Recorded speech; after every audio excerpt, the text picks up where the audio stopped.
Hello everyone. As an entrepreneur, and to some extent anyone who has dreams and aspirations, you're going to have to sacrifice something. If you're starting a company, and you're definitely going to have to sacrifice something.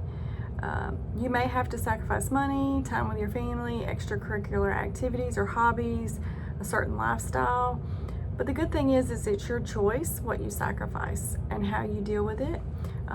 But it's guaranteed that you will be times that you're going to have to go without. For me, in my mid-30s, my husband and I were at a decision point of whether we wanted to have children or not. And I had really started to put a lot of earnest thought into starting my own pharmaceutical company. I never do anything halfway, and I give my everything to what I have in front of me. And I knew that I was not going to be able to be the mom that I wanted to be and the founder / CEO that I wanted to be at the same time. I knew one was going to suffer, and I didn't want my children to end up to be the ones that didn't have an amazing childhood because I was working on my startup. And I knew that my company would have a much harder time getting off the ground if my business was, if my mind was on my business. So I had to choose, and we decided to forego having kids and focus on our business. We have sacrificed money and more money.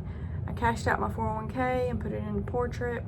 We sold our house and a rental property and took that money to start the pharmaceutical company. We're still renting and not planning on buying for a little while longer until Portrait can really get some momentum going. If I was working at a corporate job, I would likely have already purchased a new car by now, but I'm still driving my 2014 SUV, which it's still doing great, by the way.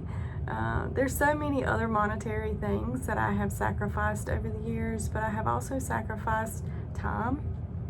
Like my Saturdays, I work most Saturdays unless an important family thing is happening. I also don't serve as much at church as I would like. I would love to be more active in the church, but I limit myself to the few things that I know I can stay committed to. There are so many things and experiences that you will have to sacrifice when starting a company, but it's not all bad, and it's worth it. As a founder, the good thing is you get to choose what you sacrifice and what's important in your life to keep at the forefront. So that's one of the beautiful things about starting your own business. You're creating something new and building something that you're passionate about. Sometimes the sacrifices do get you down a little bit, and you have to think about the end goals and what your life will look like when you get this thing running at full speed. As an example, my mom recently gave me $500, and I immediately went to thinking about the things that I wanted to buy or the things I wanted to do with that money. The very next day, there was something that I needed to purchase for a project for Portrait, and I didn't have the money in my business account and to pay for it. And so I sacrificed my wants and desires over what the company needed at the time. It really got me down for a day or so, but I had to remind myself of my long-term goals, and it will be worth it, and I'll be able to have the things that I want whenever I want them eventually. So make the hard choices now for what you will be able to accomplish tomorrow. Hope this has been helpful, and thanks for listening, and have a great day.